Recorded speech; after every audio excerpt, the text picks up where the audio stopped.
Tigers are the majestic symbols of strength and guardians of ecological balance. With their commanding presence and fierce beauty, tigers inspire awe across the globe. Nepal, nestled within the Himalayas and lush tropical forests, provides an extraordinary habitat, uniquely suited to support these incredible animals. Nepal, a land of remarkable diversity, from the towering Himalayas to vibrant jungles, is home to one of the world's most successful tiger conservation stories. Despite challenges such as habitat loss and human-wildlife conflict, Nepal has demonstrated unwavering commitment, achieving impressive milestones. Through rigorous conservation efforts, community participation, and innovative approaches, tiger populations in Nepal have flourished, setting an inspiring example for conservation worldwide. Over the last decade, Nepal has become a global conservation success, doubling its tiger population through dedicated conservation efforts led by organizations like WWF Nepal. Joining us today is Dr. Kanchan Thapa, Deputy Conservation Program Director at WWF Nepal and co-PI of the Tiger Genome Project, to discuss these incredible conservation achievements and the future for Nepal's tigers. Welcome, Dr. Thapa. We are delighted to have you join this Echoes of the Wild episode today. Yeah, thank you, Arnav. Thank you for giving this opportunity to talk about the tiger conservation in Nepal. Thank you.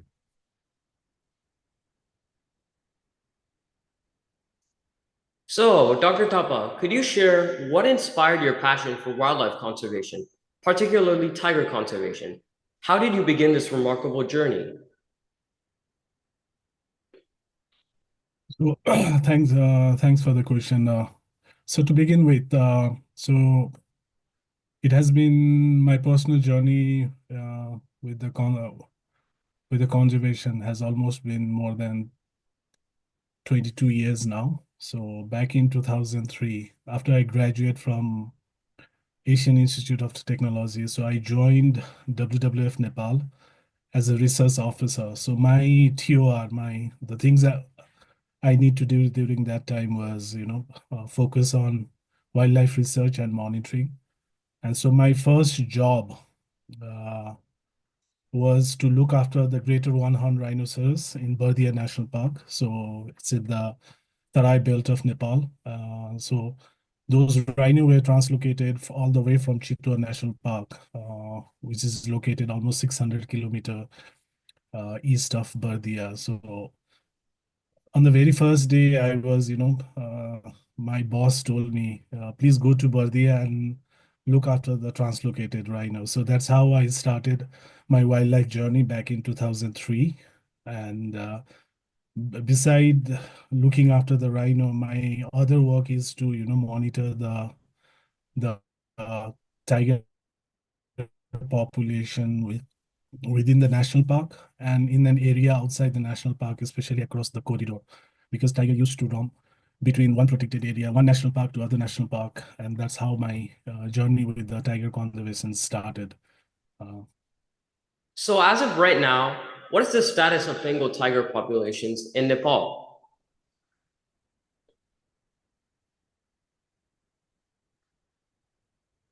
Yeah, that's a simple kind of a question that people ask, but for us, it's a great amount of work that is invested in knowing what's the population of tigers within the national park. So currently, Nepal has altogether 355 wild tigers in Nepal. So that's the highest so far. So we started, doing all those work with the in getting a population of tigers within the Tarak landscape, which you can see in the picture here.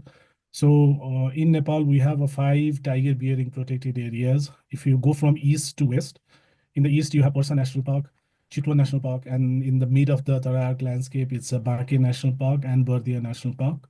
And in the far west, you have a Suklafata National Park. So collectively, if you combine the tiger population in all those 5 national parks, so we have 355.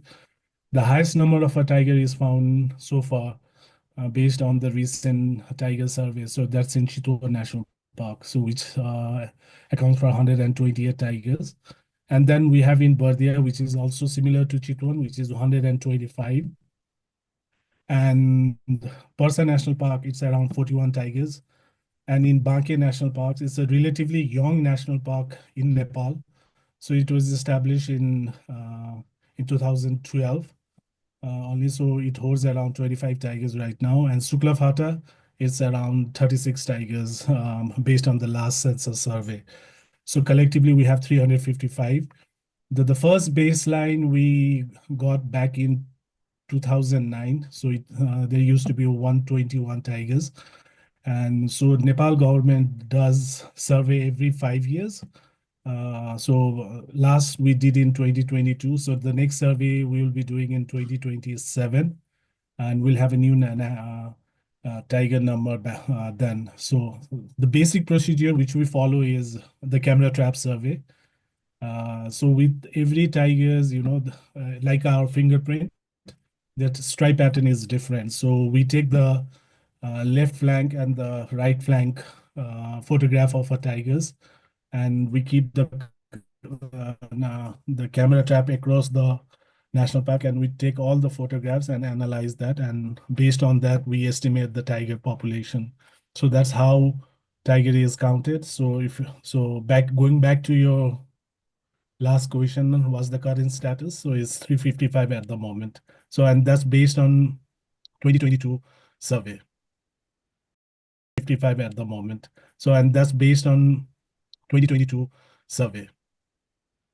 All right, so you've been deeply involved in the groundbreaking Nepal Tiger Genome Project. Could you explain what this project is about and how its insights are shaping conservation strategies today?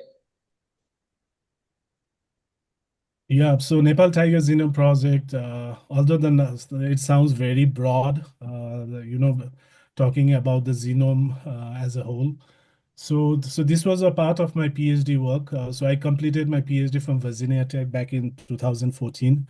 And my dissertation followed two parts. So one focused on the general tiger ecology in the Churia habitat. So this photo is from my fieldwork. And the next part of my PhD work was on tiger genetics. So basic idea behind it was the name of the project, but my dissertation follow basically on using a genetic tools in identifying, the basic characteristics of the tigers across the Tarak landscape. So the Nepal Tiger Genome Project holds two major objectives. The first one was to establish the genetic database of the tigers that is found within the Nepal. And the second was to use a non-invasive technique um, to generate the DNA database of the tigers. So non-invasive in this sense, so without touching the tigers, so without capturing the tigers, so we want to establish the genetic database. So how to do that? So we followed. So we collected the tiger poop because with the poop at the very whenever the tiger poop, so there is a certain amount of epithelial cells on the along the poop area. So we extract the epithelial cell, and from that the DNA is extracted. So in this picture, which you can see here, I'm giving a training to the park staff on how to collect the tiger's scat or a poop from their habitat. So without, and because the national park staffs are not so much, during that time are well capacitated in collecting the tiger poop for the DNA based survey. So my during the with the this Nepal Tiger Genome Project, so one idea was also to the capacitate the national park staff or other field enumerator in collect on the way to collect the tiger sample from the national park area. So we collected the tiger poop from all the 5 national park. I think we collected around 800 tiger sample. I mean the tiger poop from the field, and we did a lab analysis. And this Nepal Tiger Genome Project was funded by the U.S. government through USAID, and it was a 2 years project. And So the collaborator were there's a the lead organization was the Center for Molecular Dynamics, which I collaborated with them through Virginia Tech. And there was another US-based university, that's University of Idaho, and they give us a technical input to the whole Nepal Tiger Genome Project as well. And basic idea behind the whole project, which you asked, how does it shape the tiger conservation initiative in particular? So once we had all the all the tiger poop were analyzed in the lab, so we also identified how many tigers could be identified from those collected sample. So we have developed a fixed protocol as to how to identify, the tiger can also be identified from the tiger scat sample as well. So we have developed that fixed protocol. So that was one of the major achievement from this Nepal Tiger Genome Project.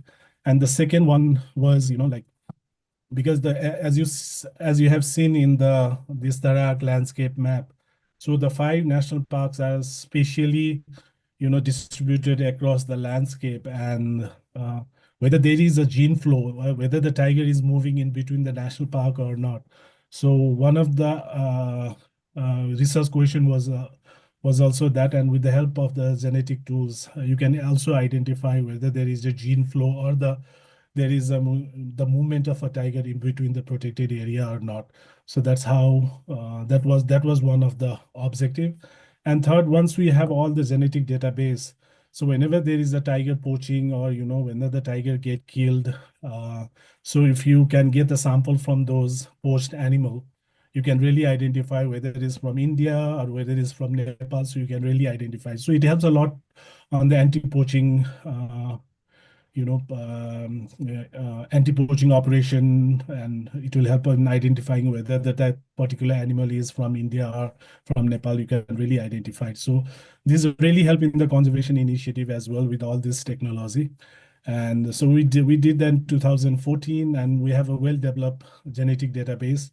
And whenever the tiger get poached from different parts of the Nepal, if they found any samples, we can really identify whether which national park this tiger belongs to, and then how that will help a park manager to strengthen the anti-poaching operation as well. So this Nepal Tigers Innovative was really a maiden project, which helps and it was done for the first time in Nepal, and glad to be part of it.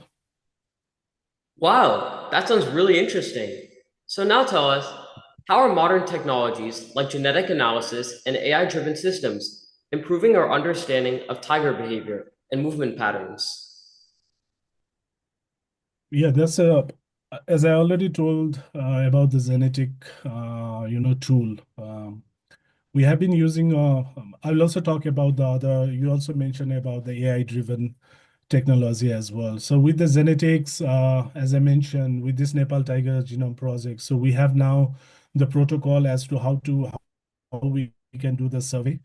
And so that's if we want to do another, because it's very costly as well, because it requires a lot of manpower, it requires a lot of technical manpower as well. We need a dedicated lab for doing all this stuff. So the Nepal at this moment do not have a so well developed genetic lab per se, but we are constantly investing in developing a really good lab so that the wildlife specimen can use the genetic tools in identifying the different research questions that can well inform the conservation as well. So we are into that line. So based on the success of on the tigers, we are also doing right now on the snow leopard as well. The lesson learned from the tiger will help a lot in the snow leopard conservation as well with regard to.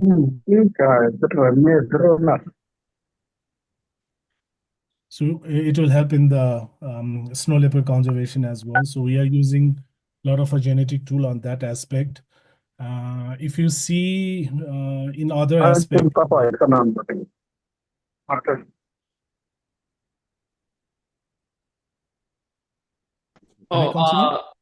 Sorry about that. So everyone, please turn off your camera and mute yourself, please.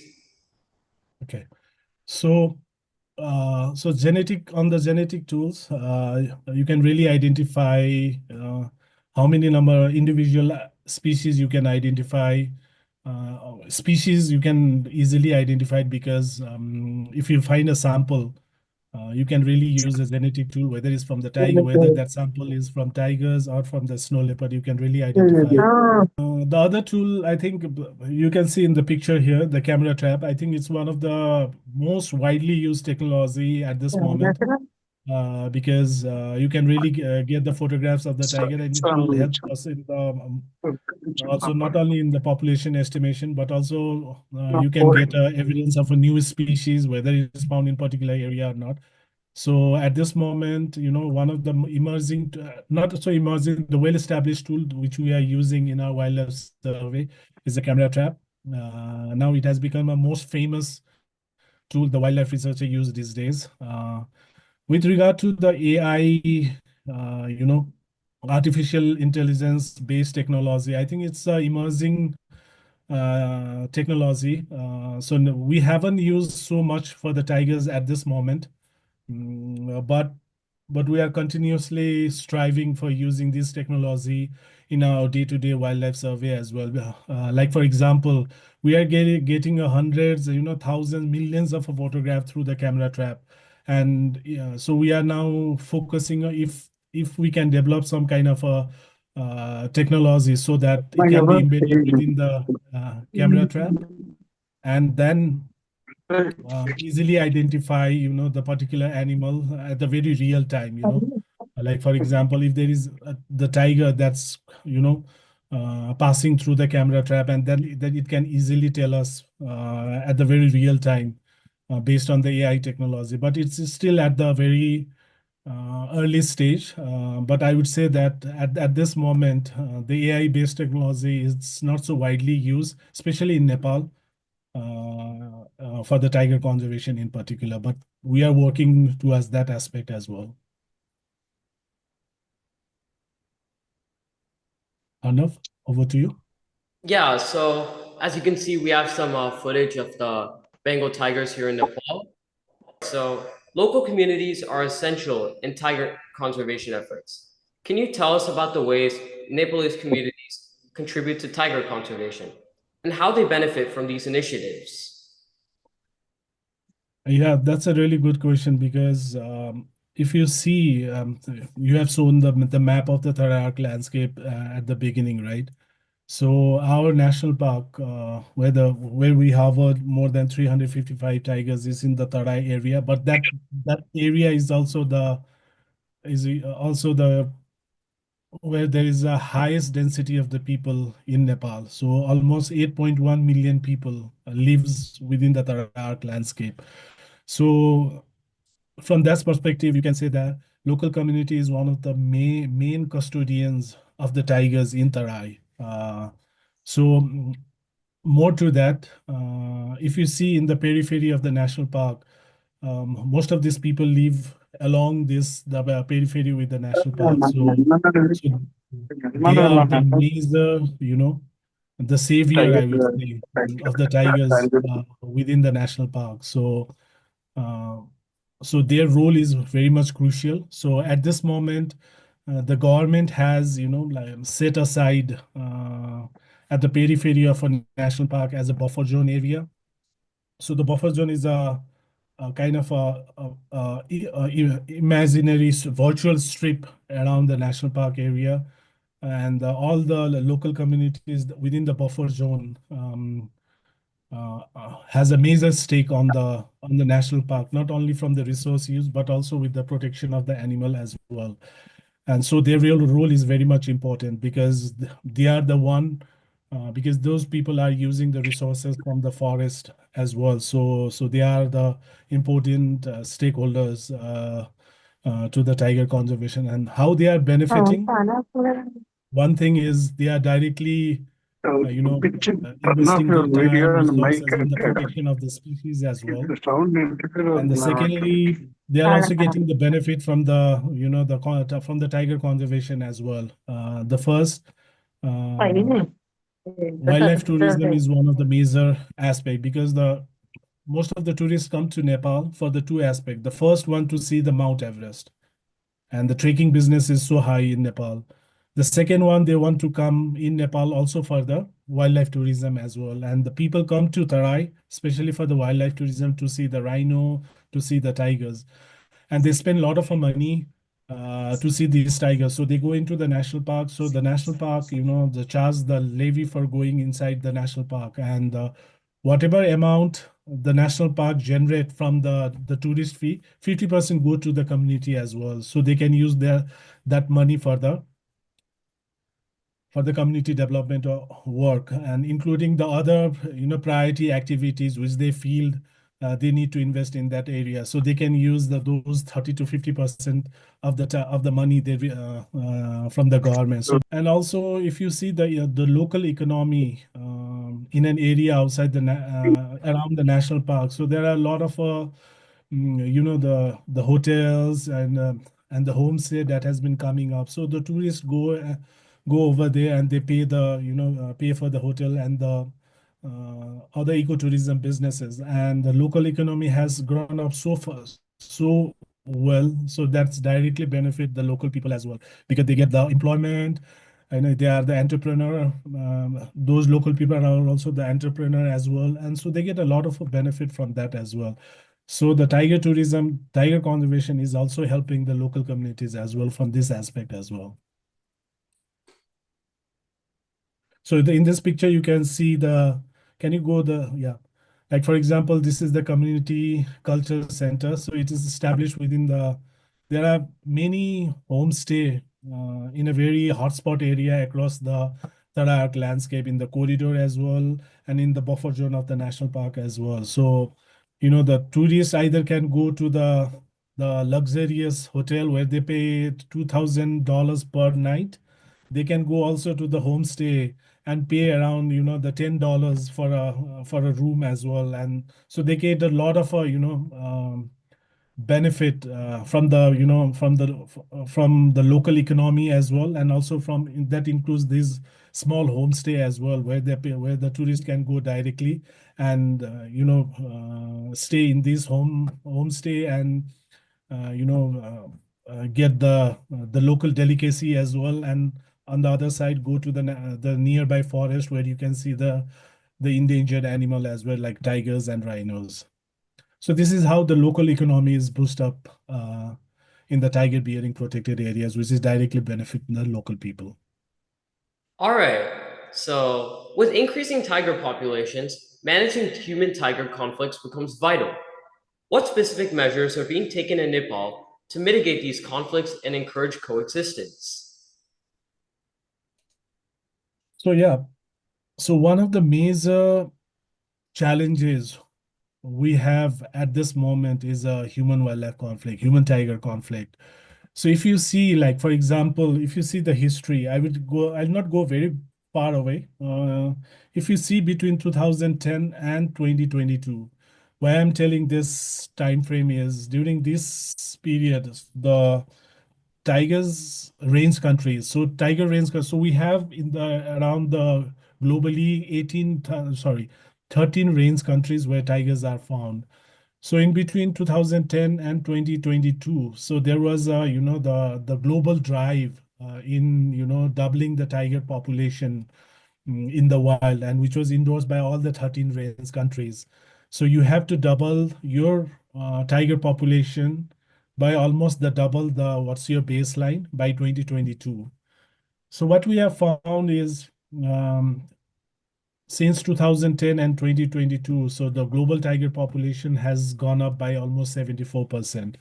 So very few countries, like for example, Nepal, India, Bhutan, actually did that in doubling their tiger population. So after 2022, what we have seen is, with the rise in tiger population, there has been a rise in human-tiger conflict as well. So that was so we are very much success in recovering the tiger population in the wild. But on the flip side, there was also the increasing human-tiger conflict as well. So that's one of the major challenges we are facing at this moment.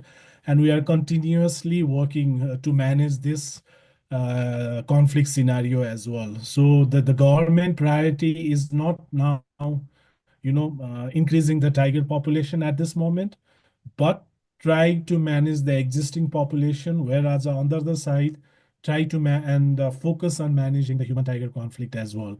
So we are doing a lot of things. Like, if I will not go into the individual detail, but if you see with the tiger conflict, so there is one curative measures and another one is a preventive measure. So our focus is on those two measures. So normally what happen is, first of all, try to focus on the preventive measures, so that there is no conflict on the at the first place. So we are focusing a lot on preventive measures, like for example, uh, awareness, right? So normally, what if you see the conflict data? So most of the the human casualties or the human injuries happen when the people go inside the forest to do their, to collect their daily subsistence, like for example, the grass, the fuel wood. So during that time, they come in direct contact with the tigers. So first, our initiative is to prevent that. If you want to go to inside the national park or inside the forest area, don't go alone. So if you want to go, go in a group, and don't go in the area where there is already a movement of the tigers. So those kind of, simple things you need to take care of. So focusing on the awareness has been the major activities for us in trying to prevent the human tiger conflict in the first place. It is easier to change the behavior of the people rather than changing the behavior of the tigers. So we are focusing on the people to change the behavior as well, the way they interact with the forest, or, with the wildlife. So we need to aware those people.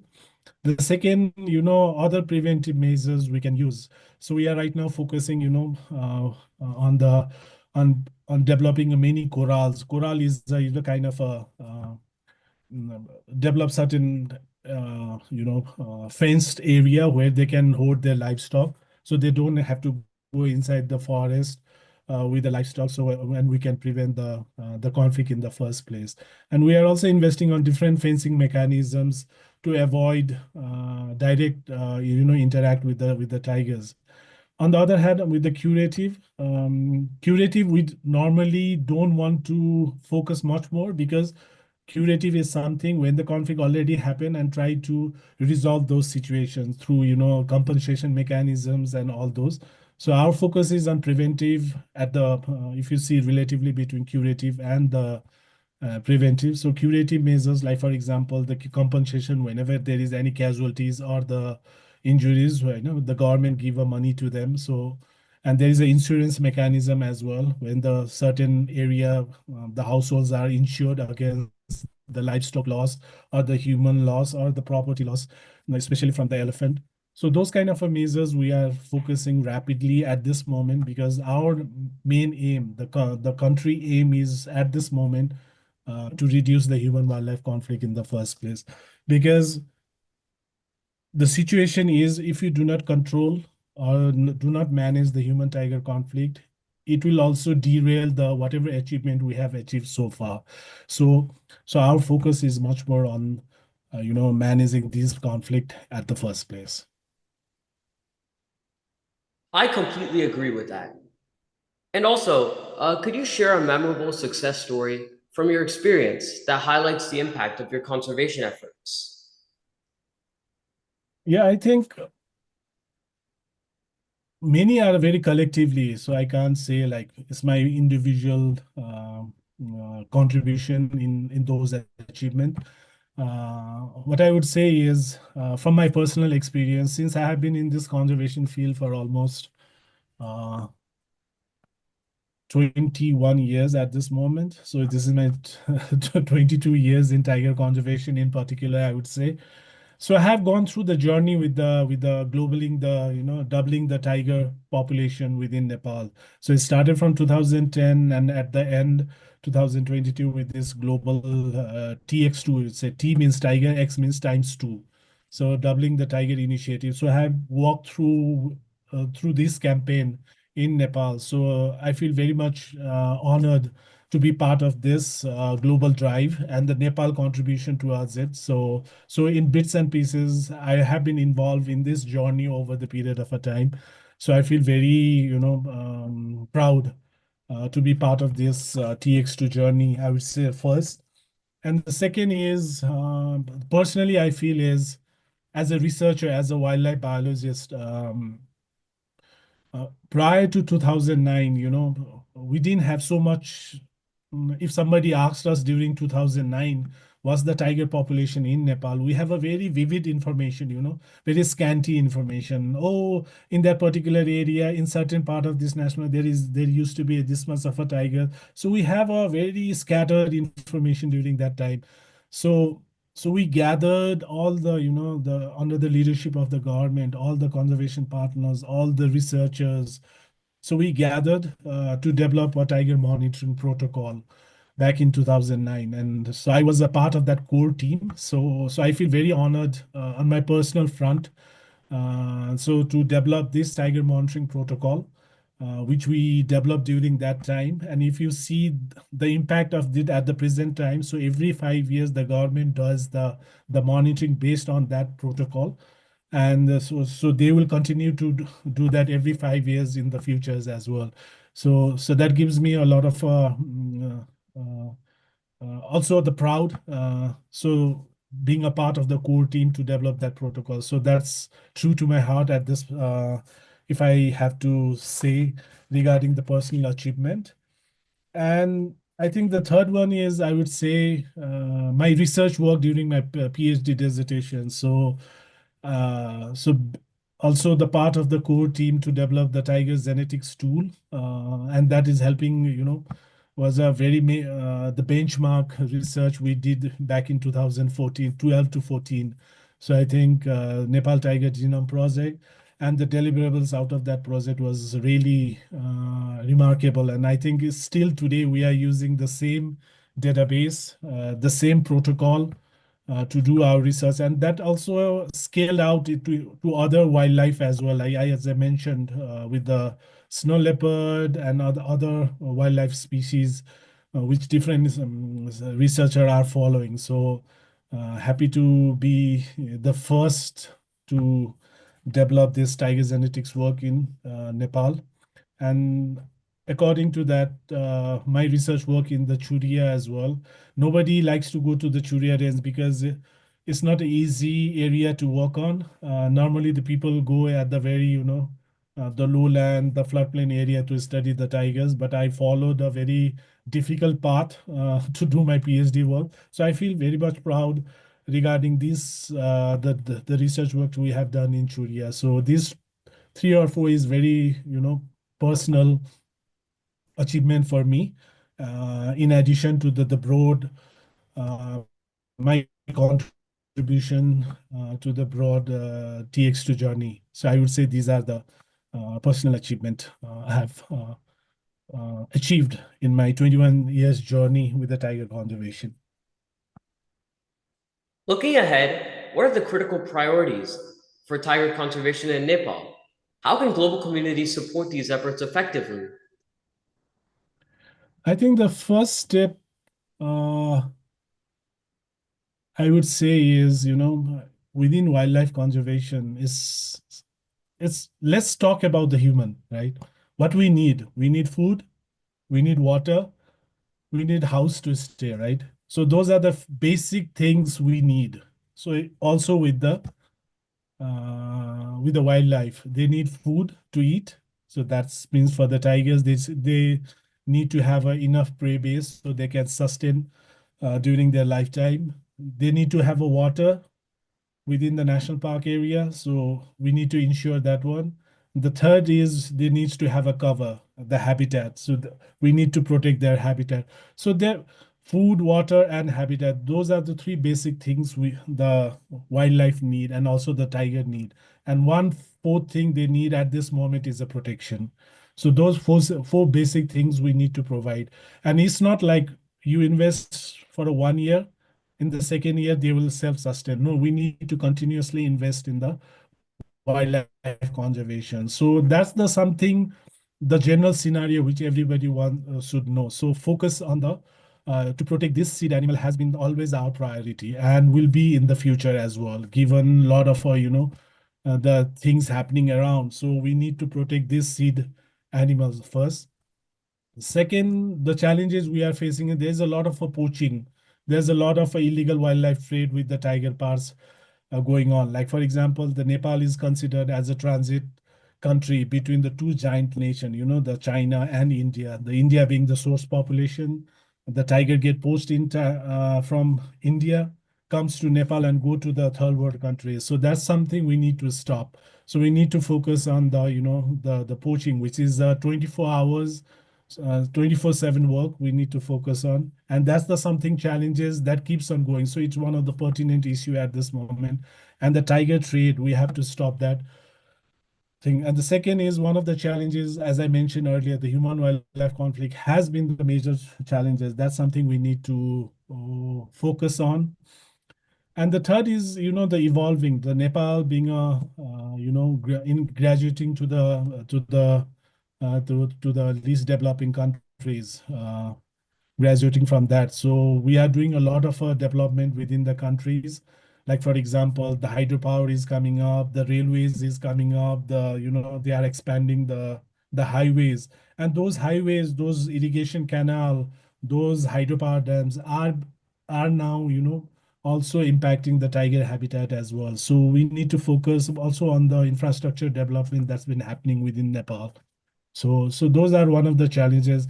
And third is, I would say, as you mentioned in your picture as well, the habitat condition. Because as I mentioned, the tiger need water, tiger need food, tiger need a really good habitat. So all the invasive species are also coming up. Had it been because of, the climate change impact would be also there. A lot of a disturbance that's been happening around the country. So that's also manifesting the core habitat of the tiger as well. So invasive species is also one of the major problem. That picture you can see here is a myla minute weed we call Mycenia macarantha. So is one of the invasive species which came from which entered Nepal from the easternmost part of the country. Now it is spreading across the tiger habitat in the Tarayak landscape. So this is something is one of the challenging situation at this moment we are facing, and we are continuously working, supporting the government and the local communities and trying to manage these challenging situations. Over to you. All right. So what message could you send to aspiring young conservationists who wish to follow in your footsteps? Well, that's a very interesting question. I love to answer that one. I think the first thing one should have the passion and the enthusiasm towards the wildlife conservation. I think that's the first step. Like, for example, take an example of you, Arnav. So you're getting so much of uh, uh, so much of enthusiasm for the wildlife. I think that's the one of the first step I would say for the younger generation if they wants to come in wildlife conservation. So you need to have those basic enthusiasm and a passion to work for. That's the first step. And I think the second step, if you want to be really expert in this field, so have a good grad school degree on wildlife conservation is the second step. US, Europe, I would say every Asian countries, there are very good grad school. Like, for example, in India, there's a Wildlife Institute of India.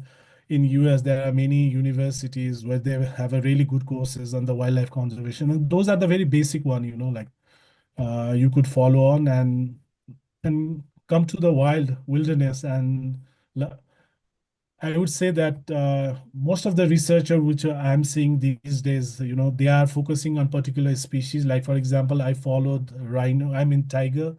There's my friend who is working a lot on the rhinos. There's other friend who is working on the fishing cat. So you can follow each individual species and develop lots of, the research, do a lot of research on those individual species and get and develop the expertise on those particular species and how this works. And collectively, you can work as a conservation as a whole focusing on the wildlife. And I would say those basic things: have a lot of passion and enthusiasm to work, and get uh, focus on one particular species. And thirdly, I would also like to address is wildlife conservation is not 9 to 5 job. If you are thinking it's a 9 to 5 job, forget about it. So it's a 24/7 job. We need to also take care of it. So yeah, those three things we need. Yeah, I would say to the aspiring people, if they want to work in the wildlife conservation. So those basic three things we need to focus on. All right. So, reflecting on your extensive work in tiger conservation, what has been the most rewarding part for you personally?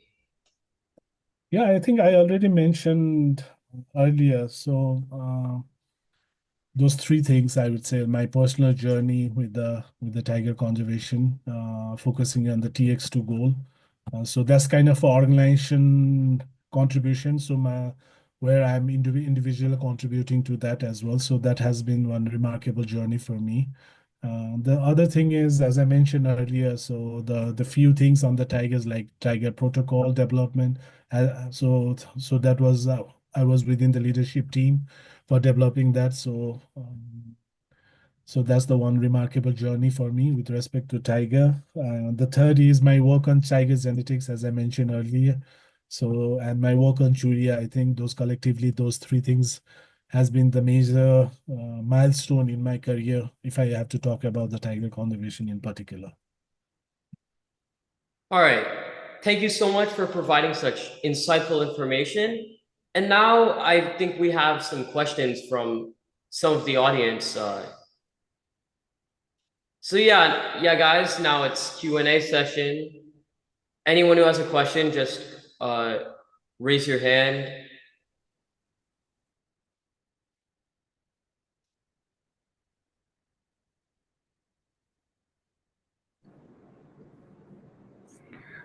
Arnav, great job. Hi, everybody. This is Ajit. My son studies with Arnav, and thank you, Mr. Thapa, for your time and for the very interesting and insightful discussion. And kudos to you and your team for dedicating yourself to wildlife and tiger conservation in Nepal. So, one question is. Like where do you see, like what is the future?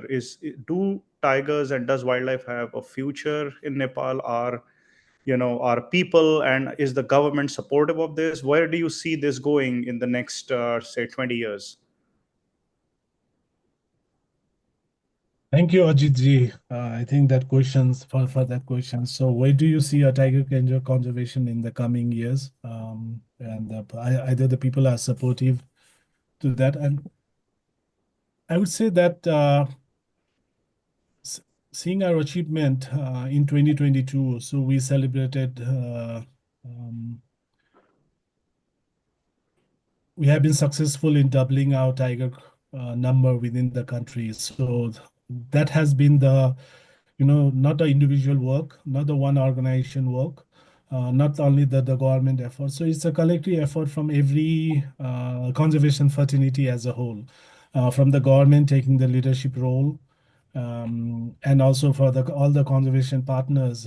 For the conservation partners, we mean WWF is there, ZSL Nepal, and other different NGO working on the conservation. So their effort is also there. There is the effort of the enforcement agencies like Nepal Army, Nepal Police. Nepal Army is protecting all our national park where there is a tiger as well. Nepal Police, which is helping us in the curbing the illegal wildlife trade as well. So if you see their collective effort, and if you see that the final impact, we have been able to increase the tiger number, increase the tiger recovery. So there is a so this moment is still going on, and I would say really good effort from all the walk of life. So I would see a very good future in the country. Having said that, there is still a challenge that we need to manage. human-wildlife conflict is in the rise. So if we don't manage that, as I mentioned earlier, so all the achievement which we have, we got in last 10 years might derail as well. So we need to continuously focus on the people who are having suffering at this moment with all the casualties, the injuries from the tigers encounter. So that's something we need to follow. And the government is also supportive. Of course, as I mentioned, they are taking the leadership role and they are continuously changing their policies so that is conducive to tiger conservation as well at the very broadly, if I have to speak.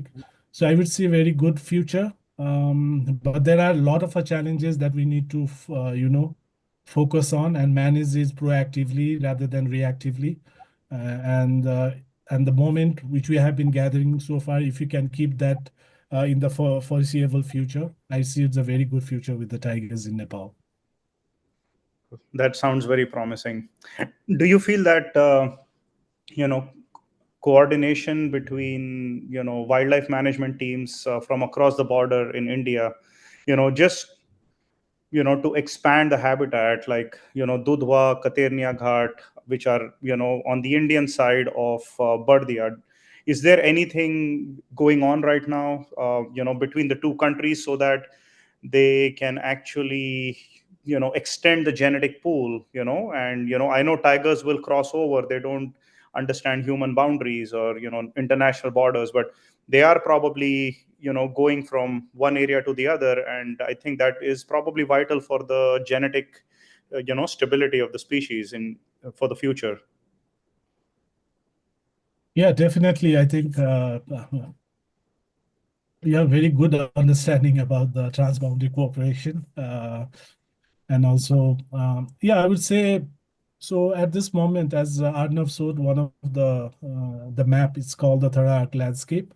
So it's a transboundary landscape between India and Nepal. So if you see the regionally between Nepal and India, so 75% of the tigers is in India, that's for sure. But if you see the highly dense tiger population is in the Tarai Arc, and where Yes. there's a lot of economic activity that's been happening as well. And so you mentioned about the Katernia Ghat. So right now, both the countries, because the Tarai Arc landscape has been endorsed by both the government, so they have their strategic, activities that's been happening on the both the side of the borders, but they, contribute to the common goal. So that's securing a safe dispersal of tigers between the two protected areas. So both the government is spending a lot of, the resources on the corridor restoration as well, so that they have a safe, passes of the tigers if they have to move between the two protected areas. So to ensure that both the government is investing a lot of resources on that aspect as well.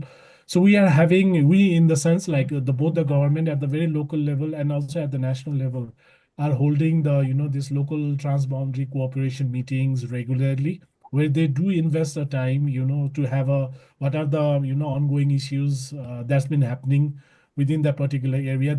Those get, discussed and develop the strategy to manage that as well. So right now, from WWF perspective, so WWF India and WWF Nepal are jointly,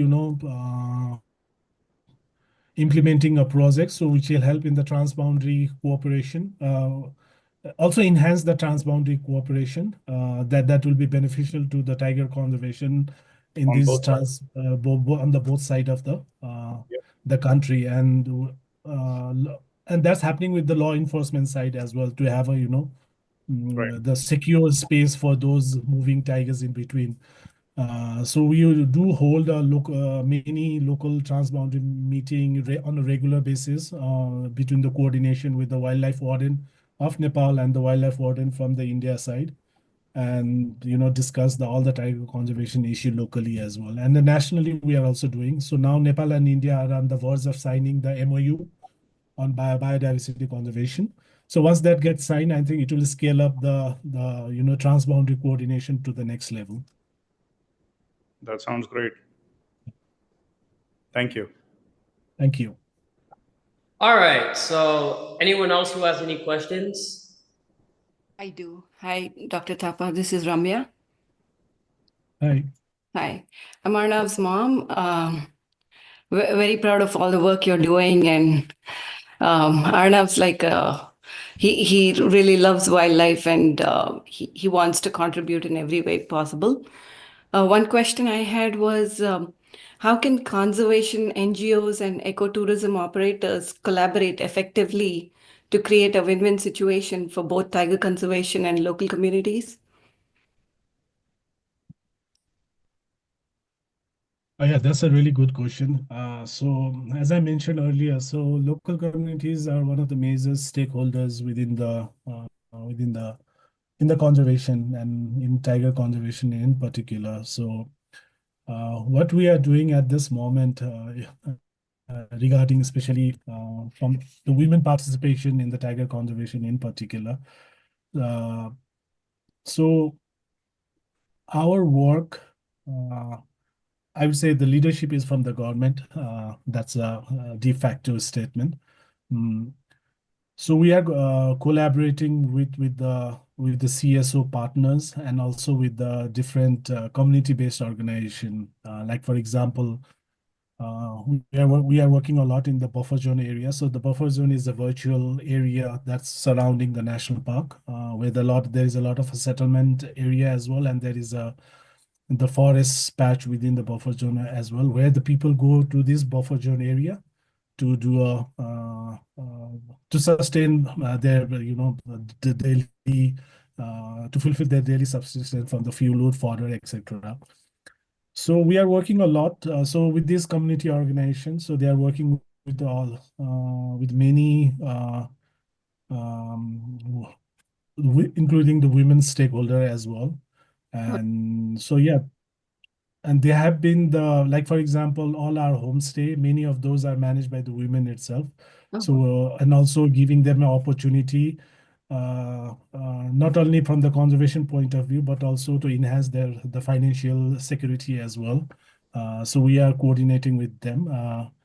And all those community-based organization, and the 50% of their, according to their constitution, which says that the 50% of the members should be the women. And so we are also focusing to ensure that the institutional strengthening will also help in the women participation, not only in the biodiversity action in the field, but also in the decision making process as well.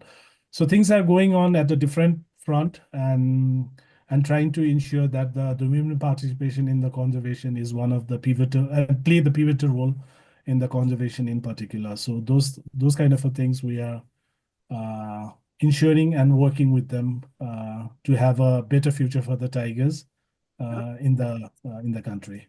And the women role is fantastic. Oh, that's awesome. I mean, I would love to contribute in any which way I can. Thank you for all the work that you're doing, and thank you so much for this opportunity that we got, especially for Arnav to, talk to you and get a better insight. Yeah, I think at the first step, when I heard that a 13-year-old boy wants to take an interview of me, and I was kind of what? And when I saw his website and all those, I think that's very marvelous. And I think that will set an example to other kids as well, try to follow his step, particularly in the wildlife conservation. And I think that's a very fantastic. Yeah. Thank you. Thank you so much. His friends wanted to join. It's just that they had other activities that they had to go to, but maybe for the next webinar, they would all love to Yeah, sure. be here. Yeah. Yeah. Thank you. Thank you. Yeah, thank you, Rami. Yeah. So I actually had a question myself as well. So tigers can be considered a keystone species in Nepal. And what ecological role do they play for the Tarayar in Nepal? Yeah, so tiger is a keystone species. So if you see the tropic structure, so it's a pyramid. In the top, it's in the tropic structure. So in the pyramid structure, they hold the top position. So if you say like if you have a very good number of tigers, so that means the wild prey number is also very high. So because many tigers, so they feed on a many wild prey, right? So in order to have a very good number of a wild prey, so there needs to have a very good grassland where they can feed, where these wild prey can feed, right? So that's why it's an indicator species. So good number of a tigers means there's a good habitat in the ground. So that's why. We call it a flagship species. We call it an indicator species because that they really gives you an answer about the good ecological role they play within the system. So we cannot go and measure each and every entity within the ecosystem as to how they are functioning, but looking at this indicator species, we can really say, for example, in the terrestrial ecosystem, tiger is one of the major indicator species. And if you can follow the tiger conservation is really addressing well within the ecosystem, means their population is really high. That means on the ground, the uh, ecosystem that holds the tiger population is also really good. So that's how you measure. That's how the tiger ecological role is really important. Wow, I completely understand that. So, all right. Now, any more questions from the remaining participants we have?